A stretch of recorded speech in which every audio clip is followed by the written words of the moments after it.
तो बिहार में चुनाव खत्म हो गए, एनडीए को बम्पर जीत मिल गई। नीतीश 10वीं बार बिहार के मुख्यमंत्री भी बन गए, लेकिन एसआईआर पर राजनीति की रफ्तार धीमी नहीं हुई। बिहार के बाद अब पश्चिम बंगाल की बारी है और चुनाव आयोग ने पश्चिम बंगाल में एसआईआर अभियान को तेज करने की तैयारी कर ली है। अब एक दिन पहले चुनाव आयोग की 4 सदस्यीय टीम तैयारियों का जायजा लेने बंगाल पहुंची। अब इस बीच बंगाल में एक बीएलओ की मौत पर जंग और बढ़ गई है। इससे पहले एसआईआर के खिलाफ ममता बनर्जी पूरे एक्शन में है। सीएम चुनाव आयोग को चिट्ठी लिख चुकी हैं। उधर केरल सरकार भी एसआईआर के खिलाफ आवाज बुलंद कर रही है, आवाज उठा रही है। वो केरल सरकार की याचिका पर सुप्रीम कोर्ट जवाब मांग रहा है। उधर कांग्रेस पार्टी का भी एक्शन प्लान पूरी तरह से तैयार है।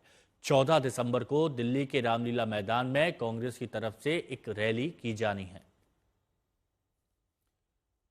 तो बिहार के बाद पश्चिम बंगाल सहित और भी बहुत से कई राज्य हैं जहां एसआईआर की प्रक्रिया चल रही है और इस प्रक्रिया पर सबसे ज्यादा तनातनी पश्चिम बंगाल में दिख रही है।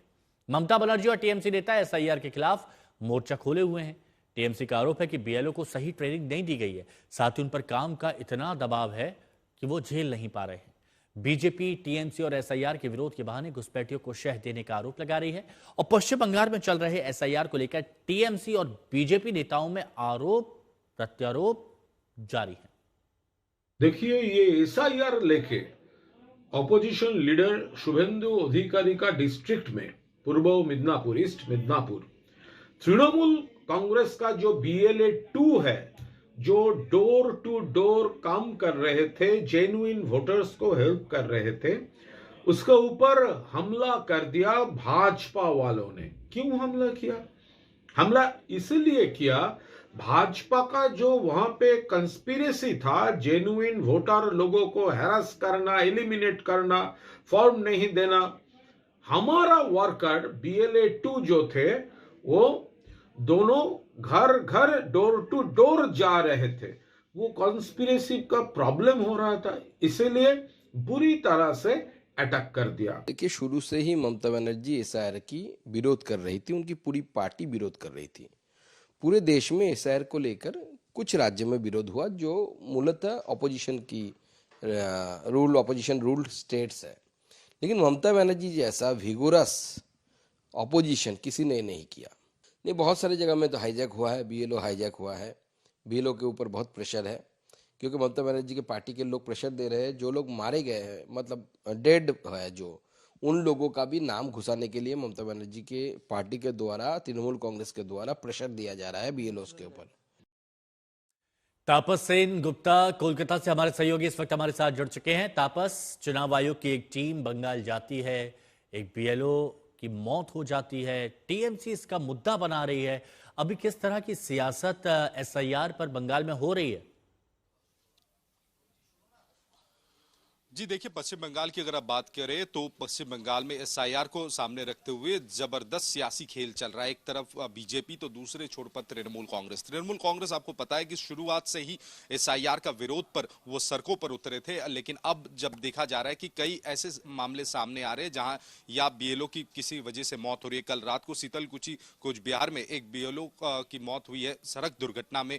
टीएमसी का कहना है कि दबाव की वजह से ये सब घटनाएं हो रही है। 2 दिन पहले एक बीएलओ को सेरेब्रल अटैक आया था, उन्हें कोलकाता के अस्पताल में इलाज के लिए लाया गया है। तो तमाम जो ये कार्रवाई है ये बहुत हड़बड़ी में किया जा रहा है और उन्होंने चुनाव आयोग को चिट्ठी लिखते हुए ममता बनर्जी ने साफ कर दिया था कि 2 से 3 साल जो काम करने का समय लगता है वो कहीं ना कहीं 1 महीने में निपटाने की कोशिश में है चुनाव आयोग। और जो प्रॉपर ट्रेनिंग होना चाहिए था वो भी ट्रेनिंग दिया नहीं गया है और लोगों को खासा प्रॉब्लम फेस करना पड़ रहा है, जिसको लेकर आवाज बुलंद किया है तृणमूल कांग्रेस ने कई दफे। लेकिन दूसरे छोर पर अगर बीजेपी की बात की जाए, बीजेपी का यह कहना है कि जो अवैध तरीके से भारत में आए थे और हमने देखा कि पिछले कुछ दिनों से या कुछ हफ्तों से जिस तरीके से बॉर्डर इलाकों में अवैध तरीके से प्रवेश किए हुए बांग्लादेशियों का भीड़ लग रहा है अपने देश वापस जाने के लिए, बीजेपी की तरफ से यह बात को सामने रखा जा रहा है कि कहीं ना कहीं सत्तारूढ़ पार्टी को यह डर सता रहा है कि कहीं अब उनका जो वोट बैंक है वो वोट बैंक पर असर ना पड़े, इस वजह से पूरा खेल चुनावों का है, पूरा खेल वोट बैंक का है, पूरा खेल डर का है और ऐसा दिख भी रहा है। शुक्रिया तापस जुड़ने के लिए। वहीं पश्चिम बंगाल में एसआईआर अभियान के बीच केंद्रीय गृह मंत्री अमित शाह का बहुत बड़ा बयान आया। बीएसएफ के 75 साल पूरे होने पर समारोह में अमित शाह ने कहा कि एसआईआर देश को सुरक्षित करने की प्रक्रिया है। कुछ राजनीतिक दल एक घुसपैठिया हटाओ का जो अभियान है इसको निर्बल करने में लगे हैं, और वो राजनीतिक दल चुनाव आयोग द्वारा जो एसआईआर की प्रक्रिया चल रही है, मतदाता सूची का शुद्धिकरण जो चल रहा है, इसका खिलाफत कर रहे हैं।